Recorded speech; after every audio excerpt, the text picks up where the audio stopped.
Hello, everyone. Today's ideological neoliberal idiom that we are going to be discussing is context is everything.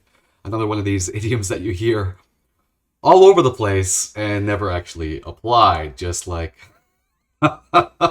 as you saw in my last video discussing Hannah Arendt versus Wendy Brown and Adrian Rich.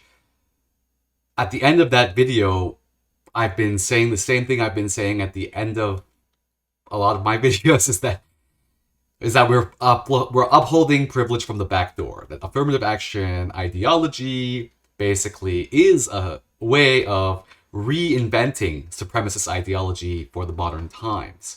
It's reinventing supremacist ideology to survive in a progressive time. So what we do is that we transform all of our social relationships into cost benefit analysis, and we uphold and privilege the 1%. And it's very similar to this idea of neoliberalism. This very good video that just recently came out. It's called "What We Get Wrong About Neoliberalism." Basically, it's something that the left is just really dumb in. The left think that neoliberalism is deregulation, when it's not. Neoliberalism has always been an expansion of the state, economically, not ideologically, right? It has been an expansion of the state, and its impetus is to basically create a neoliberal subject, is to go out and create neoliberal subjects. So it has to actually expand the state in order to go out and do that. And why does it do that? Well, because it can extract more surplus resources from all of us if we are all in a society where we're all doing cost-benefit analysis of privilege and emotional labor with all of our human interpersonal relationships, and then trying to extract emotional labor, extract surplus emotional labor from each other. And it's basically created a society where you talk to your friend, you're sad, and you're just like, oh, I'm sorry to put this on you. We're all hyper aware of our emotional labor, which is fine, but ultimately, individually it's fine, but on a collective level, we all lose out. And on a collective level, it's basically a neoliberal idiom. And then there's context is everything. So we saw that Wendy Brown, Adrian Rich don't take the context of everything when it comes to Hannah Arendt. And you should really watch that last video about Adrian Rich versus Hannah Arendt if you want to continue with this. Because at the end of the video, I talk about how, or Julia, the person who wrote that article, she recognizes how it upholds the patriarchy from the back door, right? This kind of why does the patriarchy persist question is because of complicity, is 99% of complicity, but because of the power equals privilege logic, we can't actually talk about complicity, which is something that we need to actually heal from our collective historical trauma if you're at all well-read. But the problem is nobody's actually well-read because we've created an affirmative action culture within a publish or die culture, so every 99% of the articles that you get are just repeating the same idioms and then pretending like something is new at the end. There's been no innovation in socialist thought within the academia for a very long time. I mean, what's the most innovative thing that, like, for example, intersectionality has come up with since Kimberly Crenshaw? Like, has it evolved? Has it expanded? Has it included more people? Is it LGBT? There's the flag changed a little bit. The LGBTQ flag changed, and that was kind of controversial. Kind of like the rainbow was already. Anyway, so at the end of my last video, we saw that the people who say context is everything, the people who are repeating this idiom that context is everything, don't actually apply their idioms when it comes to somebody that they disagree with, like Arendt. Now, the crazy thing about it is we live in a time where Margaret Atwood's Handmaid's Tale, ironically, Atwood herself, I think, is part of this turf war. Unfortunately, it was just crazy. So, Handmaid's Tale is that we live in a society that it's the absolute opposite of what it says. So in a neoliberal society, we say that we're doing government deregulation when we're actually expanding government. We say that welfare is bad for people, but the corporations gets all the welfare. The same thing with regards to privilege. We say that we need to check our privilege and we need to use our privilege for good, but why does knowledge equals power equal responsibility in a world which is something I teach, which is something I used to teach in civic education, where people used to teach knowledge equals power and power equals education, like knowledge equals power and power equals responsibility. That's a masculine idea. The idea that you owe anything to society. That's anti-feminist. The idea that you owe anything to society. That's also kind of a neoliberal idea. You don't owe anyone anything. You don't owe anyone anything, right? So context is everything. It doesn't actually include context. What's funny is that that's what I've been arguing for a long time, is that male emotional labor is actually including the wider context. Why does a man go out and die for a Spartan society? I'm sure that he knows that he can make a cost-benefit analysis. Oh, what's much better for me to just escape Sparta and go into the forest and survive there. But he sees that context is everything and that his life has to be offered to the god of the state. Now, why do I talk about Spartan Greece? It's because we're talking about Hannah Arendt, and we're also talking about the importance of democracy and having an investment within our democratic society. Your vote has to be tied to an investment with it, not an economic investment. In fact, a different kind of investment, not a capitalist investment. It has to be a spiritual investment, some sort of theological investment. That's why the primary lie of feminism, of intersectionality, of Engelsian holy family is that the family was never holy, right? That's the idea, that there was no distinction between economics and the family ever. But this, as I've argued, is a naturalism. Is the leftist way of saying what the right wing say, which is that look at lions, tigers, and bears, and what do we see in nature? What do we see? We see capitalism in Darwin. So it's the same Darwinist ideal, but operates within the leftist circles. And in fact, what's crazy about the difference between the left and the right is that the right allows for disagreement, but the left is a totally hive mind kind of situation, a hive mind agreeableness culture that's socially reproduced by affirmative action economics. And the best example of that is Carrie Bourassa. Margaret Atwood's so powerful novel in The Handmaid's Tale is really crazy because we live in a society that upholds privilege while saying the exact opposites. Very similar to the neoliberal. It's the same neoliberal playbook. So, and the reason is because nobody's actually been allowed to critique feminism. So we need to critique these ideals, but we can't critique it. We have to critique it from outside. The only critique happens from outside of your own ideology. You cannot critique your ideology from within your own ideology because it is a self-referential. It's become self-referential when you are only looking at within your own ideology. And that's the whole problem with neoliberal intersectionality, is that it's completely self-referential. So that's the introduction for this paper. Let's take a look at it, and I'm going to comment as we read. The heroine Offred, a member of a new class of two-legged wombs in a dystopian society, often thinks to herself, context is all. At each moment of our lives, every thought, value, act, and the most mundane takes its meaning and purpose from the wider political and social reality that constitutes and conditions us. Unfortunately, it doesn't usually include the academic indoctrination that we're all forced to go through. In her newly reduced circumstances, Offred comes to see the matters beyond one's immediate purview makes a great deal of difference with respect to living a more or less free and fully human life. In fact, what does it mean to take context fully into consideration here when we're talking about this is that to fully take everything into view is to understand that not everybody has the ability to see the greater context.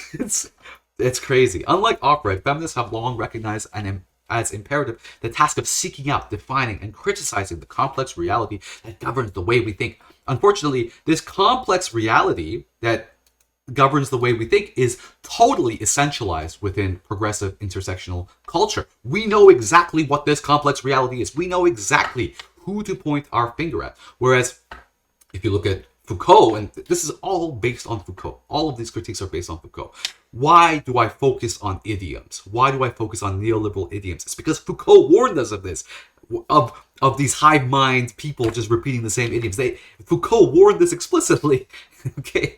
Oh, so And then the complex reality becomes very simplified when we use those idioms. So like context is everything. Ironically, that governs the way we think. That values because context is everything is not value free, right? Context is everything is the idiom that operates within the context of this idiom itself. Oy. So that's the real complex reality. Going meta. That governs the way we think, the values that we hold and the relations we share, especially with regards to gender. If context is all, then feminism in its various guises is committed to uncovering what is around us and to revealing the power relations that constitutes the creatures that we become. And then what it does is historically revisionist idea where you take just like the woman king, where you take a slave society, a slavery society, and that had women warriors, because they had women warriors, even though they were active slavers, they were one of the biggest slavers. So we can't talk about complicity. And this is one of the biggest examples, is the Woman King. I haven't seen the movie, but somebody did a great analysis on it, on the Woman King, how it destroys historicism, and I put it in my Unwitting Colonizers playlist. That you're taking enslaving society, a society that enslaves other people, and you're recasting it as a society that fights for freedom. That is an offense to our ancestors. That's an offense to so many different things. But these people are soulless. Intersectionality is soulless because it doesn't care about actually revering the ancestors. All it cares is about revering neoliberal capitalism.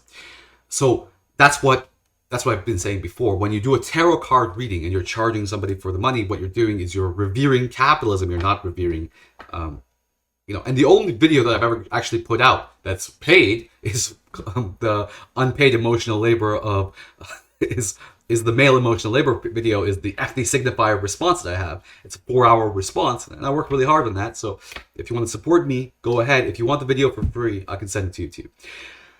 The values that we hold and the relationships that we share, especially with regards to gender. If context is all, then feminism is, in its various guises, is committed to uncovering what is all around us. The personal is political is the credo of this practice. So it's just one mindless idiom on top of another mindless idiom on top of another mindless idiom. And then all these people repeating the same things, and then they think that they are thinking for themselves.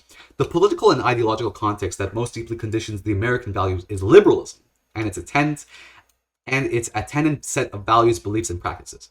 And here's one of the things that I hate about the left today is the fact that they don't recognize that anarchists are liberals. Anarchists are a type of liberalism, okay?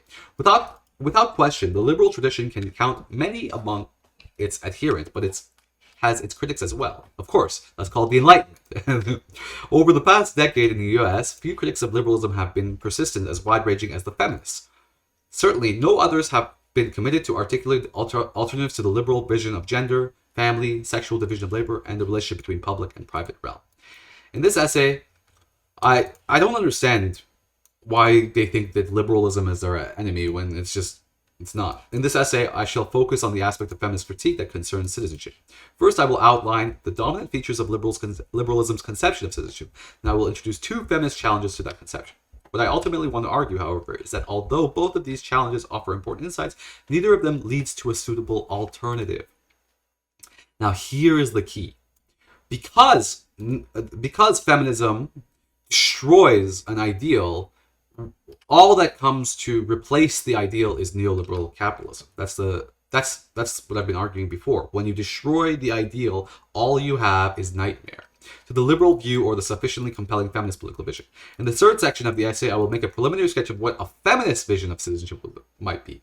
Now, here I'm really interested in this because I'm really interested in what feminist idea of duty is, what feminist idea of responsibility is, okay? In part, I would have it reconfirm the idea that equal access is not enough.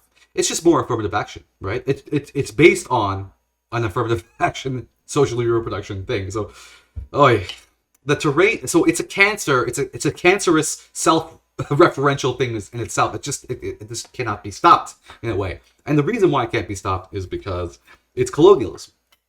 The terrain of liberalism is vast, and its historical basis has the past century been extensively surveyed in social, political, and moral theory. All I shall present here is the bare bones of the liberal conception of citizenship, but the skeletal construction may pliantly set off feminist critiques that follow. Within this mind and this caveat and all the conceptions change through time, we can begin by considering the features that have more or less consistently distinguished the views of liberal political thinkers. First, there is this notion that human beings are atomistic, rational agents whose existence and interests are ontologically prior to that of society. Wonderful. In the liberal society, one might say that context is not all. It is nothing, for liberalism conceives that of the needs and capacities of individuals as being independent of any immediate social or political condition. Okay, but that's the impetus for the feminist awakening? No? What counts is that we understand human beings as rational individuals who have intrinsic sense of worth. Now, this is also a Christian humanist idea, right? Because you can go to other countries, they build a subway in 10 days, 2 people die. Nobody cares about the 2 people that died, but they care about the efficiency of the subway being built in 10 days. A second tenet, whereas here, somebody's individual is really highly defended.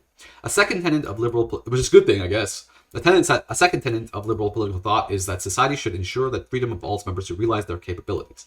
This is the central ethical principle of the Western liberal tradition.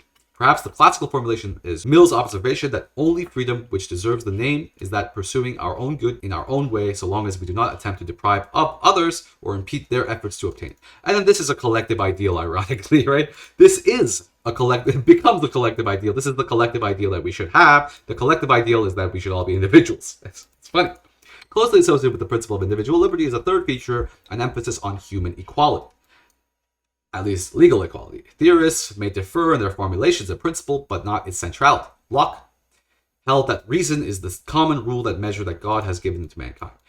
Equality in Hobbes, the proto-liberal, is the fact that we all have the ability to kill each other. Even if you're a little girl, you can wait till the big strong man goes to sleep and then kill him then. So that's kind of this equalizing aspect, and therefore that all men must be considered created equal and thereby worthy of the same dignity and respect. I'm talking about the Hobbesian war of all against all. That's the pre-Lockean perspective of this.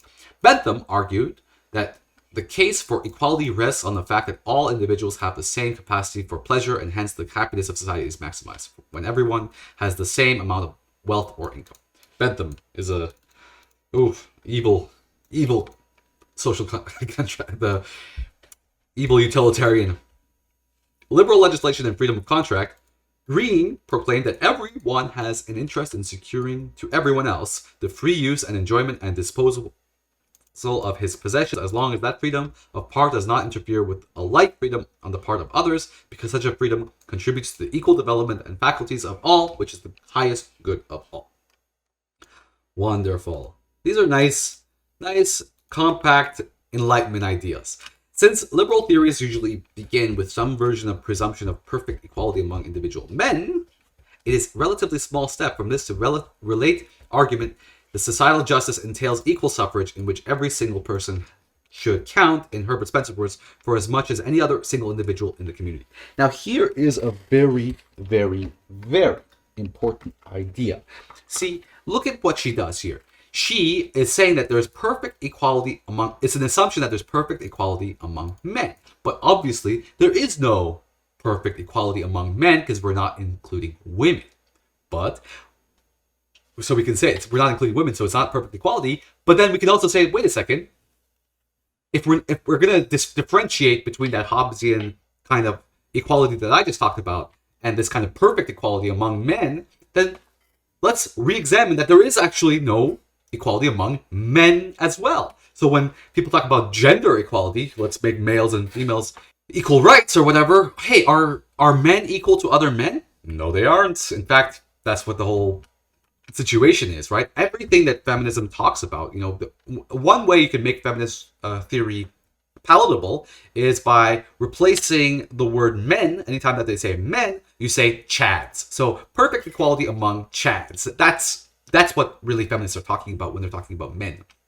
They're really talking about chads. As Alison Jaeger writes, liberalism's belief in the ultimate worth of the individual is expressed in political egalitarianism. This egalitarianism takes the form of what theorists call negative liberty. And I'm just going to skip this because it's really boring. The concept of rights is fundamental importance of the liberal political tradition.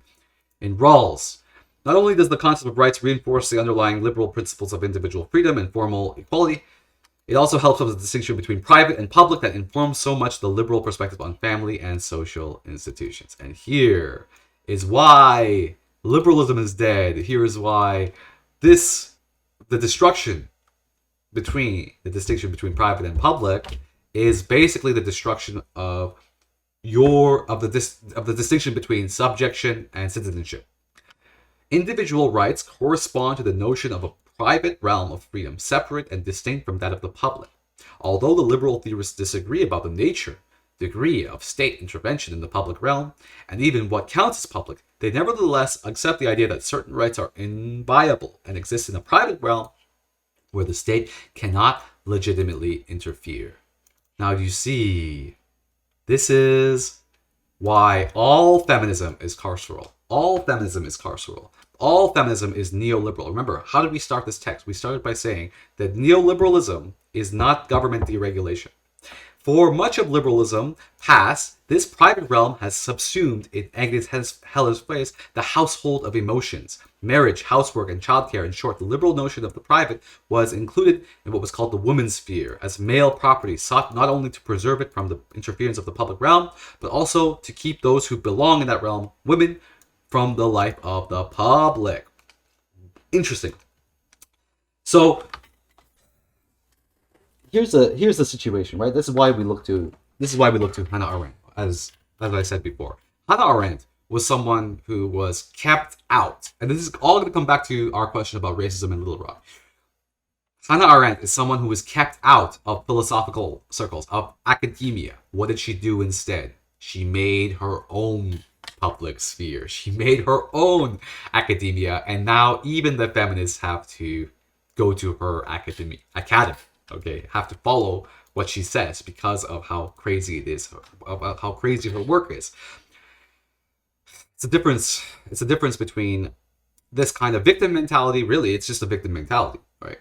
Another feature of liberalism tied to all the above is the idea of the free individual as competitor. To understand it, we might recall liberalism's own context is distinctive history and origin. But we don't call on the context, distinctive history and origin of our own bullshit. Liberalism emerged amid the final disintegration of, in Karl Marx's words, those motley feudal ties, in the decline of aristocracy, the rise of a new order of merchants and entrepreneurs with a new natural propensity, as Adam Smith wrote, to trade, truck, and barter. The life of liberalism, in other words, began in capitalist market societies, and as Marx argued, it can only be comprehended in terms of the social and economic institutions that shaped it.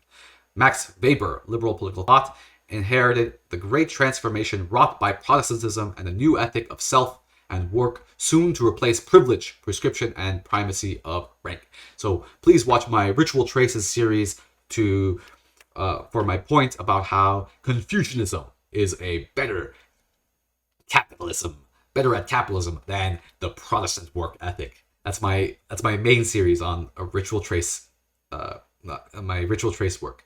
As both Marx and Weber recognized, liberalism was the practical consciousness or the theoretical legitimation of the values and practices emanating from the newly emergent market society. Wonderful. That is amazing. So it's a kind of a self-justificatory thing. So liberalism itself is kind of this self-justificatory thing too, a self-fulfilling prophecy too. Accordingly, liberalism lent support to the active pursuit of things beneficial to an economic system based on production for the sake of profit. Among those things beneficial is the notion of a rational man as a competitive individual who tends naturally to pursue his own interests and maximize his own gain.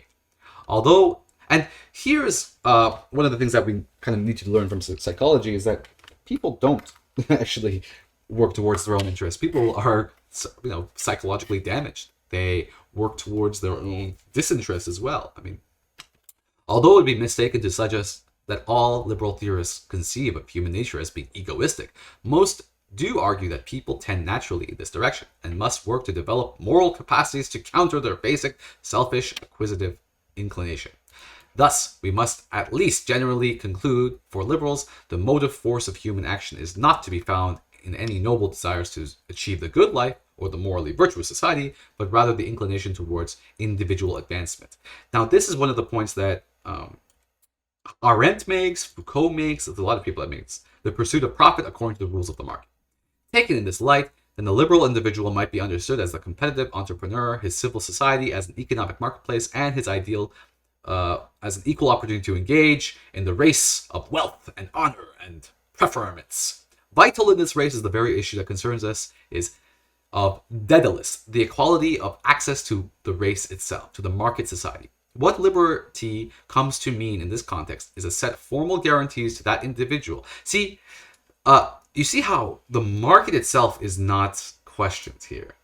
The market itself, the power of the market itself is not questioned here. The exploitation of the market itself is not questioned here. What is questioned here is the ability to exploit, which is a completely different question. So instead of, challenging the market, the question of feminism today is, why can't feminists exploit just like men do? That's like, why can't feminists be toxic male as well? Right? That's actually a point that my psychologist friend also makes. Okay, what liberty comes to mean in this context is a set of formal guarantees to the individual that they may enjoy a fair start in Smith's race. What citizenship comes to mean in this liberal guise, something like equal membership in an economic social sphere, more or less regulated by government, and more or less dedicated to the assumption of the market maketh man. To put it another way, under liberalism, citizenship becomes less a collective political activity than an individual economic activity. The right to pursue one's interests without hindrance in the marketplace. Is feminism any different? Likewise, democracy is tied to more representative government and the right to vote than the idea to collective participatory activity of citizens in the public realm. Wonderful. The vision of the citizen as the bearer of rights, democracy as the... And so who is attacking the public realm here? Right? It's under attack from multiple sources. As the capitalist market society and politics as representative government is precisely what makes liberalism, despite its admirable and vital insistence on the value of individual freedom and equality, seem so politically barren to so many of its critics, past and present, conservative and radical. As far as feminism is concerned, perhaps Mary Shanley best sums up the problem of liberalism poses when she writes, "While liberal ideals have been efficacious in overturning restrictions on women as individuals, liberal theory does not provide a language or concepts to help us understand the various kinds of human interdependence which are part of both families and polities, not to articulate a feminist vision of the good life. Feminists are thus in an awkward position of having to use rhetoric in dealing with the state that does not adequately describe their goals, that may undercut their efforts in establishing new modes of life." So, okay, let's see. Let's see what the criticism is going to be. For good and obvious reasons, one might expect that the feminist critique of liberalism would begin by uncovering the reality behind the idea of equal access. Not only is equal access a central tenet of liberal thought, it is also a driving part of our contemporary political discourse. But a contemporary complementary approach may be in order as well. There is a merit, I think, to the argument that we begin with the question of equal access already to grant too much, to deal too high cards to the liberal hand. Quite literally, access is not enough. For once, in the domain of equal access talk, we are tied to a whole network of liberal concepts, rights, interests, contractors, individualism, representative government, negative liberty. Okay, so if we are not equal, right, we're realizing that we're not equal. Should we all get the same equal judgment?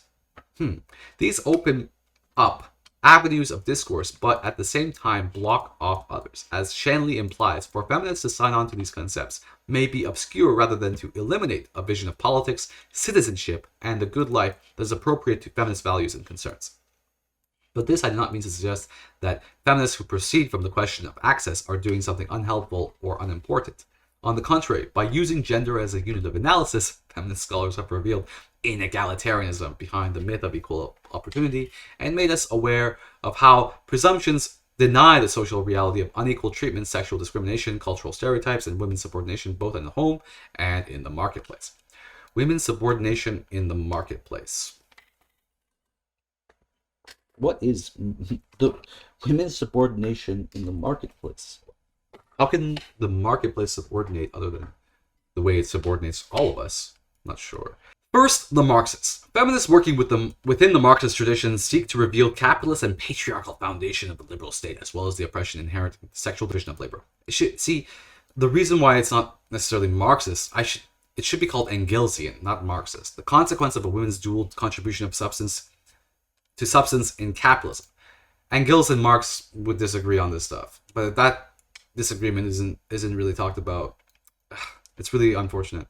At stake in this economic critique, as another theorist argues, is the notion that states' involvement in protecting patriarchy as a system of power, much in the same way that it protects capitalism and racism. The state doesn't need to protect racism. The state doesn't need to protect patriarchy. The state needs to protect neoliberal capitalism. And neoliberal capitalism is a god that's much more powerful than the patriarchy. The patriarchy asks you to die for the state. Capitalism will never ask you to die for the state. It keeps you on a IV to keep you alive as long as possible. Insofar as they may believe that the state participates in the oppression of women, Marxist feminists hold the idea that the right of citizenship granted by the state is a sham, a convenient ideological fiction that serves to obscure the underlying reality of a dominant male ruling class. Again, it's not a male ruling class, it's a Chad ruling class that they care about. Accordingly, these theorists contend the liberation of women will be possible only when the liberal state is overthrown, its capitalist and patriarchal structure dismantled. What will emerge is an end of the sexual division of labor and a feminist politics that moves beyond liberalism. Yeah, let's end the sexual division of labor when it comes to, all the grueling tasks that only men do, and let's have the affirmative action in all the nice, cushy jobs that you don't really have to do anything and pretend like you're doing something. What most Marxist feminists seem to mean, and that's including academia, unfortunately. And the problem with that is that there's no academic work being done that's worthwhile anymore. Everything is just repeating the same idioms. What most Marxist feminists seem to mean by these politics is the egalitarian reordering of productive and reproductive labor and the achievement of a truly liberating set of human relations, a society of propertyless producers of use values. The strength of this critique should be obvious. Marxist feminists should have to recognize that a system of economics and gender rooted in capitalist male-dominant structures underlies much of liberal ideology, from the notion of independent rational man to the conception of separate private and public realms, from the value of individualism to the equation of freedom with free trade. As such, the Marxist feminist analysis reveals numerous inadequacies in the liberal feminist position, particularly in its mainstream view of women's work and its reliance on the law, the state, interest groups, and state-instituted reforms as the source of social justice, individual equality, and access. Marxists might talk about it, but they in practice, they do the same stuff. I mean, all feminism is neoliberal. All feminism wants the state to impose neoliberal subjectivity. All feminism wants to do that. The only type of feminism that doesn't want to do that is Arendtian feminism. The advantage of the Marxist feminist approach is not only in its critique of capitalism, which reveals exploitative and socially constructed nature of women's work, the socially constructed nature of women's work, but also its political critique, the social construction of men having to climb the electric pole or go down into the sewer. This is all a social construction, which challenges the liberal assumption that representative government is the sole sanctuary for politics and the legitimate arbiter of social change. Let's just go back to Margaret Atwood for a second in my time in China, and I'm just imagining all of these useless Asian men, just thousands of useless Asian men, just living in these like little homes, just nobody gives a shit about them. And when a woman talks to these men, like they treat them like shit. These millions of these useless Asian dudes in China. It's just crazy that we have that society, that really existing society, where it's like the opposite of Handmaid's Tale. And then in the West, we have people producing The Handmaid's Tale. It's actually really insane. I mean, I remember I go out on dates with girls, and just the way they would treat these low-class men it was just mind-boggling. I would still bang, I would still make love, but man, I would leave them the next day. Oh man, I just got called incel by this like 45-year-old professor, balding professor. It's just, it's really It's really pathetic, the word incel today, because it's just being a male feminist is so much more pathetic than being an incel today. Okay, the incel is just the starting position of masculinity, and then you have to work to become a man. Okay, that can be fucked. Okay, and that's just all right. And okay, so challenges the liberal assumption that representative government is the sole sanctuary for politics as the arbiter of social change. Again, as we talked about before, the state cannot legislate love. Denzel Washington's quote. But does Marxist feminists do anything regarding this? No, they don't do anything regarding this. Nevertheless, even though the Marxist feminist critique has much to offer from the standpoint of historical materialism, again, we have to critique historical materialism in my series on Leo Strauss. We have to go more in depth on that.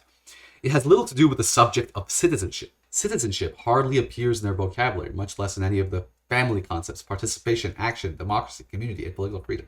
Interesting, right? And these are the things that you need in order to create a culture of communism, a culture of socialism. If you don't take up nationalism, if the left doesn't take up patriotism, the right will take up nationalism.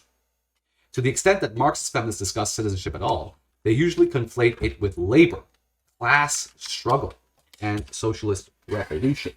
In their view, true citizenship is realized within the collective ownership of the means of production and the end of oppression in the relationships of reproduction. They associate both of these ideas with the revolutionary action and disappearance of the patriarchal state. In their approach to citizenship, in the patriarchal state, but not the neoliberals, Marxist feminists tend to reduce politics to revolutionary struggle, women to the category of reproducers, and freedom to the realization of economic and social equality and overthrowing of natural necessity. Once freedom is achieved, they may say politics ends or becomes little more than what Marx himself once termed the administration of things. No one would deny that economic equality and social justice empower people. So why does Marx talk about the state as being the administrator of things? And this is where I turn to Zizek. You want a state that keeps, because politics is a realm of civil war. At the end of politics, when politics is good, there should be the least amount of civil war possible. And what is the least amount of civil war possible is just the administration of things, right? Instead, what's happened is that civil war has taken over the personal. And now everything is a socioeconomic cost-benefit analysis, and thus, we end up worshiping white people.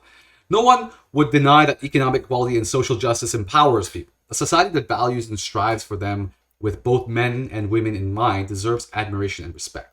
What I am suggesting is that because Marxist feminism stops here, its liberatory vision of how things will be after the revolution is incomplete. For what emerges is a picture of economic, not political, freedom, and a society of autonomous and fulfilled social beings, not a polity of citizens. That because Marxist feminism stops here, its liberatory vision of how things will be after the revolution is incomplete. Perfect. This is an interesting kind of not fully understanding of what either Marxism is or liberalism is, but let's just continue. As a result, a whole complex of vital political questions is sidestepped and ignored. What is political freedom? What is it? What is political freedom? Doesn't have to be ignored. I can tell you right now. Political freedom is your investment, is your responsibility. Political freedom is your responsibility. Going back to Arendtian, is your responsibility and your ability to die. You are a free individual. You are not a slave if you are willing to die for your voice. What does it mean to be a citizen? Same thing. You have a polis where all of these people who are willing to die for what they say, they go into politics, and politics is a realm of civil war where all these people are willing to die, but also crucially willing to die to defend what the other person has to say too. So they have to keep that polis in place. They have to die for the polis itself, for the ability of the polis, the civil war, to exist itself. If the civil war is not contained, then our whole life is civil war. When our whole life is civil war, who wins? The top 1%. What does an expressly feminist political consciousness require? Well, it requires agreeableness culture, hive mind, affirmative action, for 50 years. Okay. Or to put the matter more bluntly, is there more to feminist politics than revolutionary struggle against the state? Of course. Feminist politics has never been a struggle against the state. Maybe a little bit of Marxist feminism was, but ultimately in practice, as we can see, as this person sees herself, the limitations of so-called Engelsian feminism. It should be called Engelsian feminism. What's wrong with it is that it's carceral. It ultimately becomes carceral. The second camp of feminist theorists, the maternalists, would answer this last question with resounding yes. They would have us reconsider both liberal and Marxist views of citizenship and become committed to a conception of female political consciousness that is grounded in the virtues of women as a private sphere, primarily in mothering. Unlike the Marxist feminists, the maternal feminists hold that, as important as social justice is, it is not sufficient condition to be a truly liberatory feminist politics. I mean, I don't even know how old is this article. Are there even any maternal feminists left? I mean, the maternal feminists against are right-wing feminists? Women must be addressed as mothers, not as reproducers, as participants in the public realm, not just as members of social and economic orders. Wow, those maternal feminists are really, really, really important, because if we can, update Arendt's gender and presumptions. This is my update of Arendt, is to try to say that, look, your ability to sacrifice your body to bring a life into this world is, in a way, it's a private act, but in another way, it is a political act, because you are bringing people into the world, you're bringing people into the polis, you're the gate into the polis. So that is your contribution to society. If imagine if we had in a Spartan society, what would happen is, if we had an updated gender inclusive Spartan society, it would be something like mothers would have a right to vote.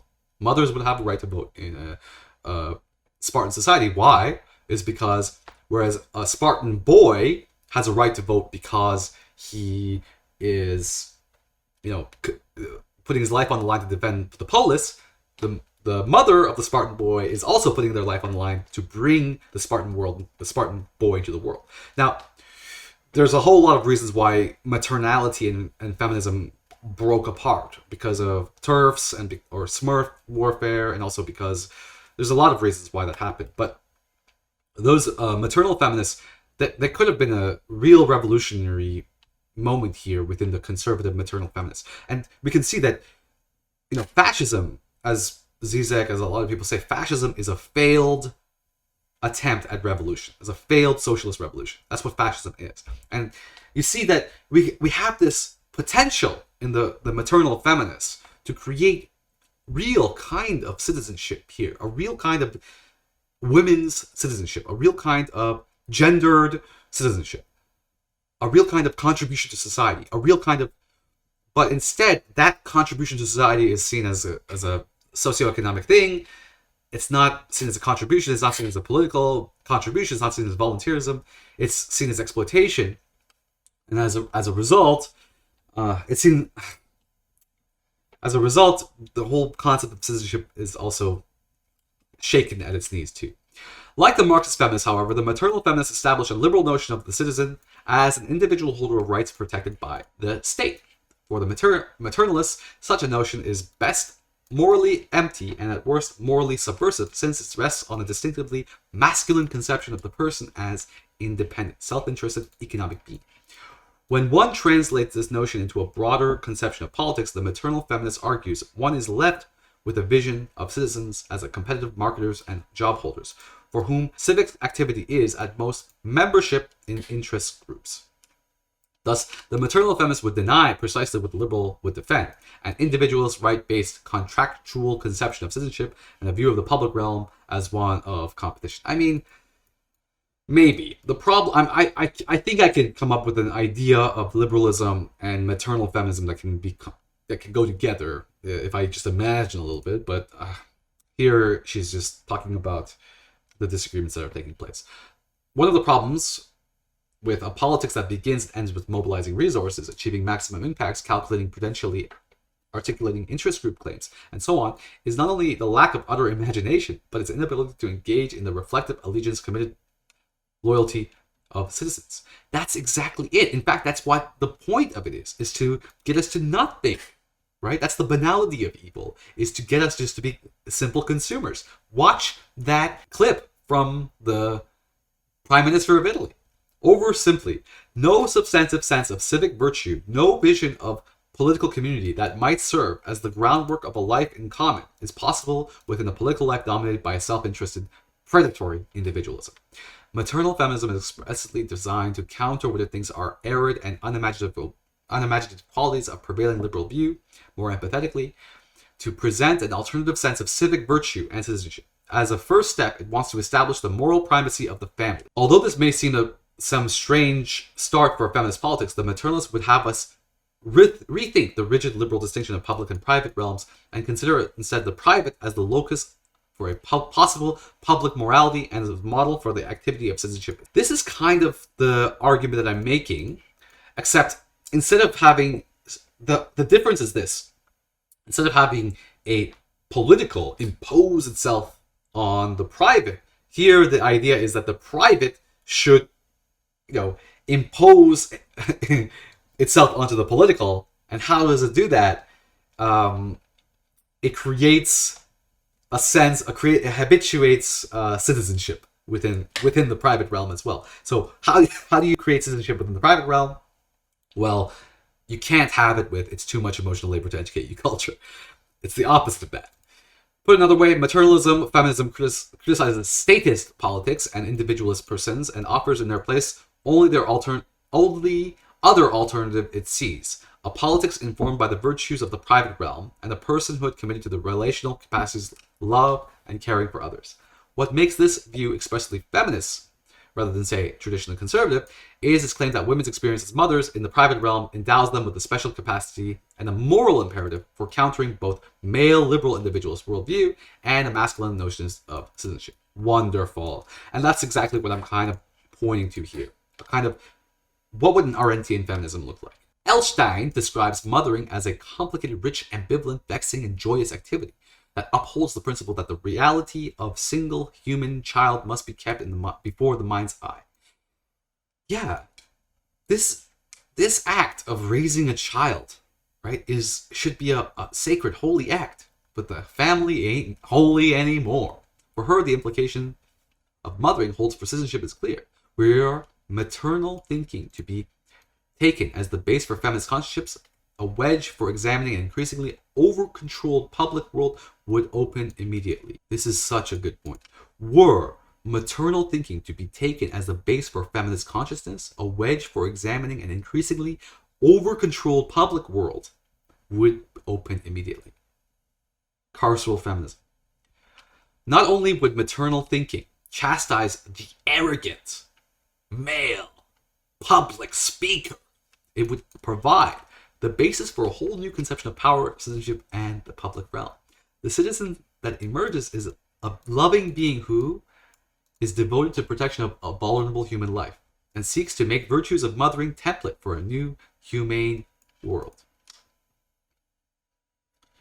Much of the maternalist arguments takes inspiration from or finds support in the psychoanalytic objection relation theory of Nancy Chodrow and the moral development of Carol Gilligan. Psychoanalysis, so if you haven't heard me say it before, psychoanalytic feminism is the cure to neoliberal psychology of feminism. These scholars argue that striking contrasts exist between men and women and can be understood in terms of certain experimental differences in the early stages of their development. Chodrow and Gilligan's findings is the implication that women's morality is tied to a more mature, humane set of moral values than men's. Gilligan identifies a female ethic of care that differs from the ethic of justice. The ethic of care revolves more around responsibility and relationships than rights, and more around the need of particular situations than the applications of general rules of conduct. Maternal feminists seize upon this psychological binary opposition and, in effect, politicize it. Okay. So, what would happen if the personalist political was applied in a non-neoliberal way? The male voice is that liberal individualist who stands in opposition to the female, whose voice is that of the compassionate citizen as loving mother. For maternal feminists, as far as feminist psychologists, there is no doubt which side the opposition is normatively superior and deserving of elevation, both on the basis of political consciousness and the ethical ways of being. Wait, I'm sure that for maternal feminists, as for feminist psychologists, so is she making a distinction between psychoanalytic and psychology? I hope so. This maternalist might say that the female morality of responsibility must extend its imperative to men. Oh God! Again, another thing that just goes completely in the face of power equals privilege logic, right? That the maternalist must say that your responsibility in a citizenship must extend its imperative to men. How far have we come from that? How far have we come from these really liberatory ideals of feminism? But they nevertheless grant a pride of place to women and to women's sphere, the family as a wellspring of this new mode of public discourse. God, I wish this was the kind of feminism I could stand up for. They also maintain the public discourse and decision should be informed by the virtues of mothering, love, attention, compassion, care. In short, by all the virtues of liberal status public relative statements. Now, if a hardcore feminist is watching me read this, they're going to be like, oh, this guy has mothering issues, he wants a mom. What are we to make this vision of feminist citizenship? See, the problem is over projection as well. We live in an over projection society. A lot of the arguments that, and I've been saying this a lot of the arguments that feminists have against men are just really their own internal projections, right? So, for example, being afraid of the incel is actually a fear of one's own impotence, of one's own not being able to love. The woman's fear of the incel is actually just fully projection, right? Oh, a female incel is really incelly, okay? All right. Not in terms of actually not getting laid, because obviously, you can get laid as a chick. The problem is in terms of mindset. First, the maternalists are almost alone among other feminisms in their concern with the meaning of citizenship and political consciousness. Let's see what the critique against this male fantasy version of feminist citizenship is. So what do we make to make of this vision of feminist citizenship? There is, I think, much to be gained from the maternalist approach. First, the maternalists are almost alone among other feminisms in their concern with the meaning of citizenship and political consciousness. The maternalists are so alone, if there are any maternalists left. They're not that many. Although we disagree with their formulations, they deserve appreciation for making citizenship a matter of concern in a movement that is too often caught up in the psychological, the literary, and the social than in problems of political theory that feminists must face.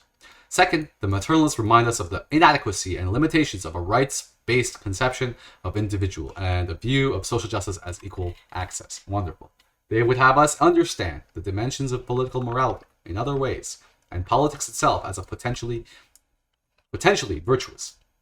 Third, in an era where politics has on all sides become something like a swear word, the maternal feminists would have us rehumanize the way we think about the political participation and recognize how interrelated selves we can strive for a more humane, relational, and shared community than our current political circumstances allow.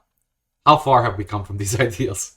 Despite these contributions, however, much is troubling about the maternalist conception of freedom and citizenship. And that was a Freudian slip. Citizenship is freedom. It has the same problems as do all the theories that hold one side of an opposition to be superior to the other.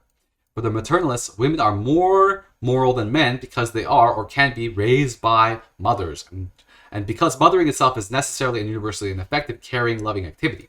My friend, this is the patriarchy. Do you see? This is the patriarchy right here. Okay? I'm going to read it again. One more time. Okay? What is the patriarchy defending? This is the patriarchal ideal that is being defended here.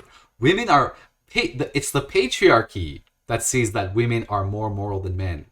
It's the patriarchy that sees affective, caring, loving activity, which isn't necessarily a bad thing. I'm just saying that it is patriarchy. Leaving aside what should be the obvious and problematic logical and sociological character of these claims, suffice it to say that the paternalists stand in danger of committing precisely the same mistake they find in the liberal view. They threaten to turn historically distinctive women into ahistoricalized, universalized entities. The universalism doesn't go away. Okay, you can be historical and still universalized. That's what the Woman King is all about. That's what intersectionality is all about. Universalizing. It never escaped universalism. That's why it's colonialist. Okay, and the ahistoricalism is even more fascistic. The ahistoricism is why we have historical revisionism that just is completely ahistorical. Even more serious is the conviction that maternalists, that feminists. Even more serious is the conviction of the maternalists that feminists must choose between two worlds: the masculinist, competitive, statist, public, and maternal, loving, virtuous, private. No, they were trying to see the political in the private. Okay, they were trying to see the political in the private. They were trying to see that birth giving is a citizenship activity, is a kind of democratic activity. To choose the public world, they argue, is to fall prey to both politics and an ethics that capitulates the dehumanizing features of the liberal capitalist state. To choose the private world, however, is not only to reassert the value of women's realm, but also to adopt a maternal ethic potentially appropriate for citizenship, a deeply moral alternative to the liberal statist one. When we look to mothering for a vision of feminist citizenship, however, we look in the wrong place, or at least in the language of the maternalists, to the wrong world. At the center of mothering activity is not the distinctive political bond among equal citizens, but the intimate bond between mother and child. Wonderful. But the maternalists would offer us no choice in the matter. We must turn to the intimate private because the statist public is corrupt. This choice is a specious one, however. Indeed, by equating the public with statist politics and the private with the virtue of intimacy, maternalist feminism reveals itself to be closer to the liberal view than we might first suppose. Thus, it is open to much of the same charge of liberalism. Its conception of liberal citizenship is informed by a flawed conception of politics as impersonal, representative government. That liberalism is content to maintain such a conception that maternalist feminism wants to replace it with a set of prescriptions drawn from the private is not the real issue.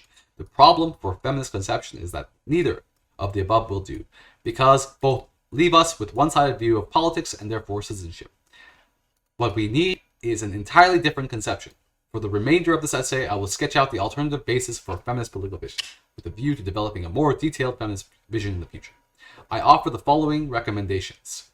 My basic point is a straightforward one. For a vision of citizenship, feminists should turn to the virtues, relations, and practices that are expressly political and, more exactly, participatory and democratic. What this requires, among other things, is the willingness to perceive politics in a way neither liberals or maternalists do, as a human activity that is not necessarily or historically reducible to representative government or the arrogant male public realm. By accepting such judgments, the feminist stands in danger of missing a valuable alternative conception of politics that is historically concrete and very much part of women's lives.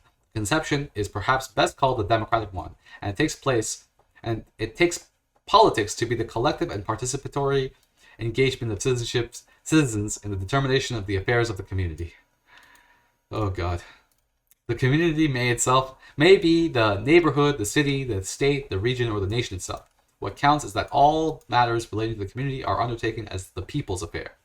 From a slightly different angle, we might understand democracy as the form of politics that brings people together as citizens. Indeed, the power of democracy rests on its capacity to transform the individual as teacher, trader, corporate executive, child, sibling, worker, artist, friend, or mother into a special form of political being, a citizen among others. Thus, democracy offers us an identity that neither liberalism, with its propensity to view citizens as an individual bearer of rights, nor maternalism, with its incentive to mothering, provides. Democracy gives us conceptions of ourselves as speakers of words, doers of deeds, mutually participating in the public realm. To put it this way, the democratic vision does not legitimize the pursuit of every separate individual interest or the transformation of private into public virtues, insofar as it deprives its meaning from the collective and public engagement of peers. It sees citizens neither as very wary strangers, as the liberal marketplace would have it, nor as loving intimates, as the maternalist family imagines.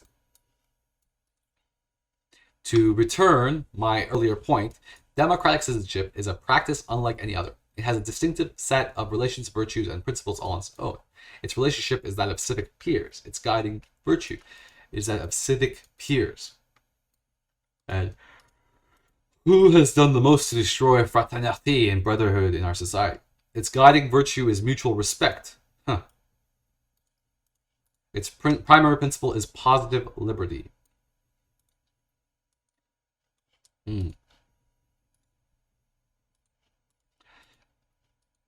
Positive liberty of democracy and self-government, not simply the negative liberty of non-interference. To assume that the relations that accompany the capitalist marketplace or the virtues that emerge from the intimate experience of mothering are models for the practice of citizenship is to misperceive the distinctive characteristics of democratic political life and to misconstrue the relationship between virtues and principles. Now, it doesn't matter like what you think about the first part of the sentence, to assume that the relationships of capitalist market relationships emerge anyway, regardless of what you think. They emerge through our everyday rituals. Okay? So if you want to create whatever society you want to create, you just have to ontologically create those daily rituals. And those daily rituals are pure capitalist. The materialists would have us believe that this democratic political condition would, in fact, flow from the insertion of women's virtues as mothers into the public world. This is not a bad move. There is no reason to think that mothering necessarily induces commitment to democratic practices. There is no reason to necessarily commit that mothering and democracy are related. Nor are the good grounds for arguing that principle like care for a vulnerable human life by definition encompasses a defense of participatory citizenship. No. Care for a vulnerable life, no. But willingness to sacrifice your body, yes. So change this, the mothering idea, back to willingness to sacrifice your body, then you're fine. You can totally work with that. An enlightened despotism, a welfare state, a single-party bureaucracy, and a democratic republic may all respect mothers, protecting children's lives, and show compassion for the vulnerable. Yeah. So let's see. Enlightened despotism needs this one. A welfare state, a single-party bureaucracy, and a democratic republic all have the same kind of thing. Okay, so the idea isn't that so that's why compassion shouldn't be the main thing, or care shouldn't be the main thing. The main thing should be self-sacrifice. The political issue for feminists must not be just whether children are protected, but how and by whom these ends are determined. My point is this: as long as feminists focus on questions of social and economic concerns, questions about children, families, schools, work, wages, pornography, abortion, abuse, they will not articulate a truly political vision, nor will they address the problem of citizenship. Only when they stress that the pursuit of those social and economic concerns must undertake through active engagement as citizens in the public world, when they declare the activity of citizenship itself a value, will feminists be able to claim a truly liberatory politics as their own. So here she is learning from the feminists, right, about their importance of citizenship. She's just tweaking it. And then she says, this is kind of, again, the Arendtian feminism that I want to point out here. I hope it is clear that what I'm arguing is for the democratization of the polity, not interest group or single issue politics as usual. A feminist commitment to democratic citizenship should not be confused with either the liberal politics of pressure groups or the representative government, or the idea that victory or defeat an issue, the game is over and we can go home. Oh man, how far again? How far have we come from this? The radical Democrat does not agree that after solving a problem, it will be safe to abandon the democratic struggle and disband organizations. The radical Democrat does not believe that any institutional or social arrangement can give an automatic and permanent solution to the main question of political virtue, or can repeal what may be the only scientific law political science has ever produced. Power corrupts. The key idea here is that citizenship must be conceived of a continuous activity and a good in itself, not as a momentary engagement with an eye to a final goal or societal arrangement. This does not mean, of course, that democratic citizens do not pursue specific social and economic ends. Politics is about such things, after all. Debates and discussions of civic peers will necessarily center on issues of social, political, and economic concerns to the community. Debates and discussion?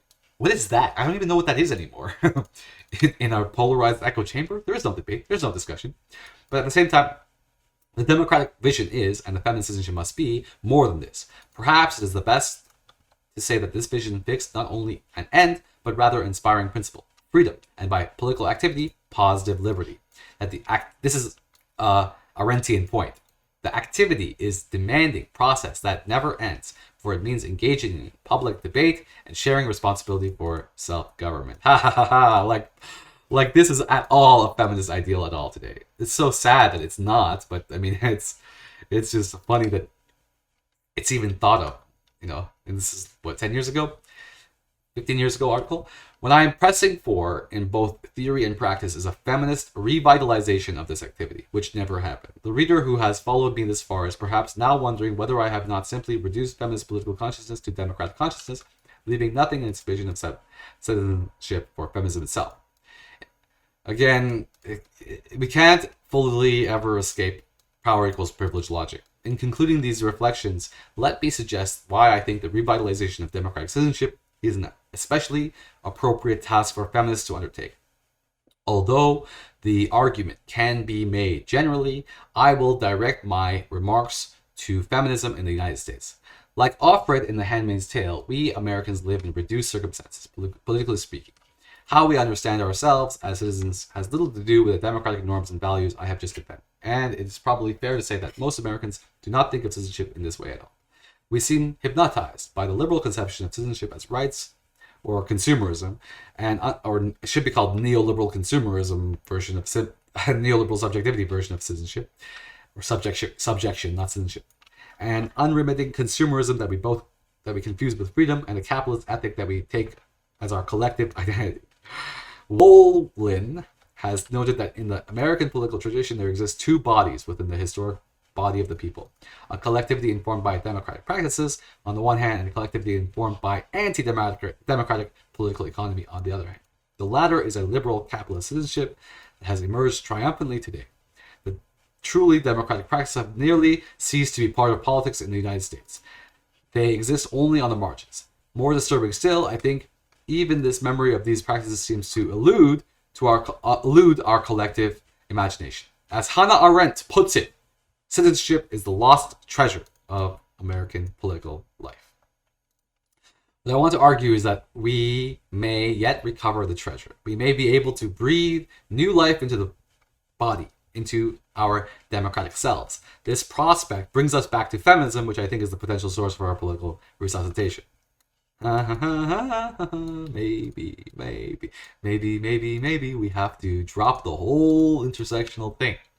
Maybe we have to drop the whole power equals privilege thing so that we can actually treat each other as equal.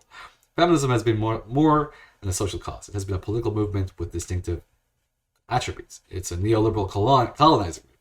Throughout the second wave in America, the movement has been informed by democratic organization and practice, and it's been less and less democratic ever since. By spontaneously gathering at marches, diverse and multitudinous action groups face-to-face assemblies, consensus decision-making, non-hierarchical power structures, open speech, and debate, which is now too much emotional labor to engage in. It's too much emotional labor to participate in my union. And why should I do that? Why should I participate in my union when everything is a cost-benefit analysis of emotional labor? I say potentially because feminists must first transform their own democratic practices into a more comprehensive theory of citizenship before they can arrive at an alternative to a non-democratic liberal theory.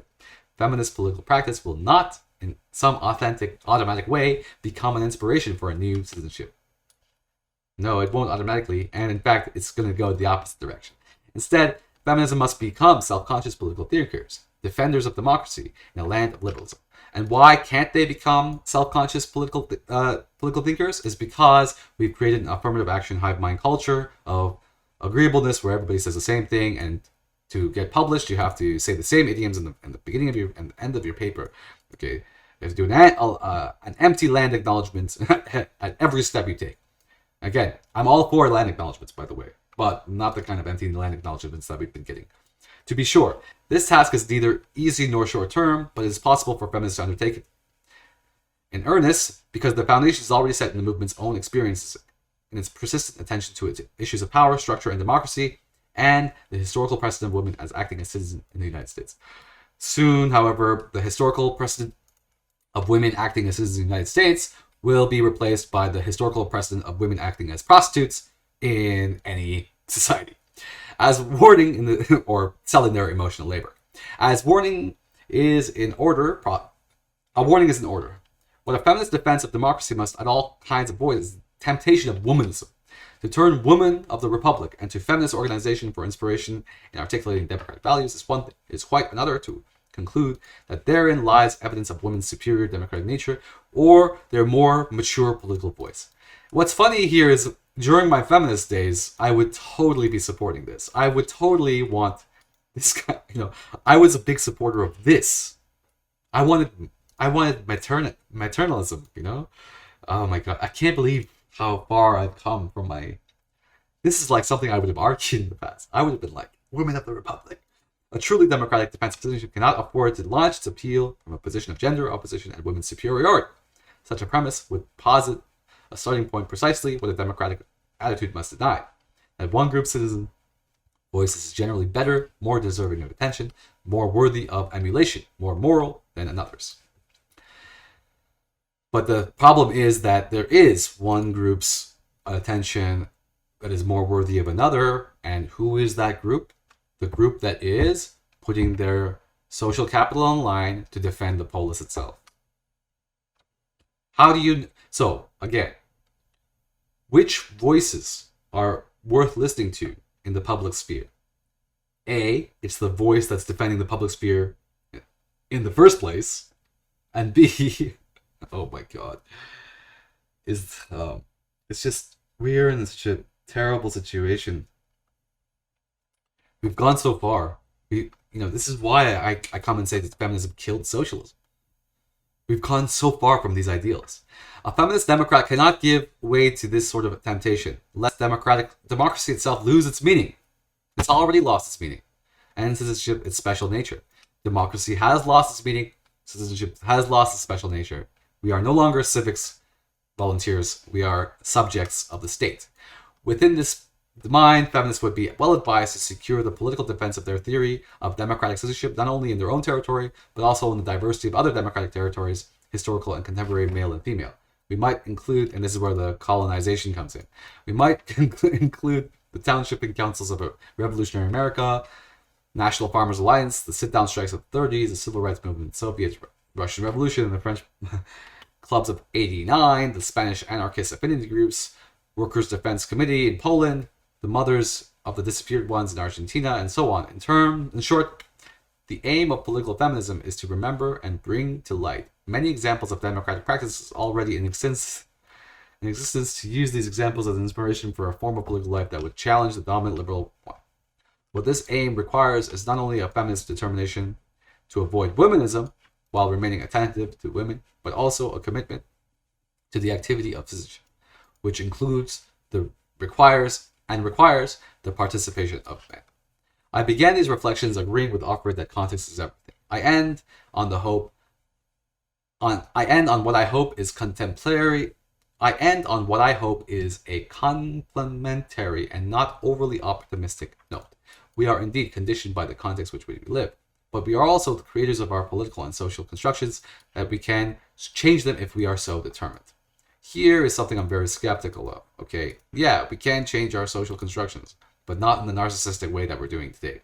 The narcissistic way we're doing today is we are cutting off the democratic aspect of trying to do social change. But we can't do social change without democracy, right? But so that's why narcissists are the leaders of all these groups, like Kerry Burris. The recent history of democratic politics in this country has not been a happy one, despite spontaneous movements and periodic successes. Rather than occasion despair, however, perhaps this realization can work to strengthen and renew our sense of urgency concerning our present condition of what is to be done. I love how all papers end the same way. First, however, the urgency must be felt. The spirit necessary for revitalizing citizenship must be enlivened in the public realm. There is no public realm. Citizenship is dead. Civic participation is dead. Make money, fuck bitches is the way to go. Oh my god. It's too much emotional labor to participate. Democracy, in other words, awaits prime movers. My aim here has been to argue that one such mover might be feminism, and to suggest why I think feminism is well suited to this demanding and difficult task that would benefit us all. That was feminism's responsibility. It never did that.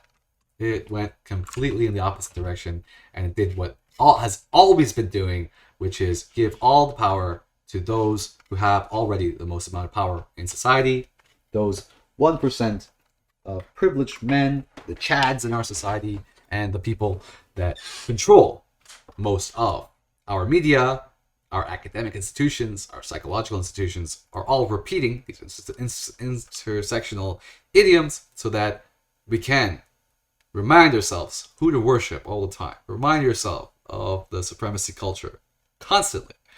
Okay. Remember who to worship. Who do you worship? Those are the 1%. Okay? So thank you for taking the time to listen to our possibility of Arendtian feminism. Here, learning from the different perspectives of feminism and the again, why am I focusing on emotion, the moralization of the commodification is because this is the revolutionary potential within feminism.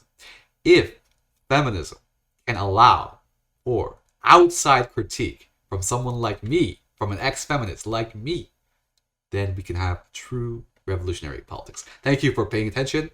Please like and subscribe and share. Tell all your friends and family about the possibility for Arendtian feminism.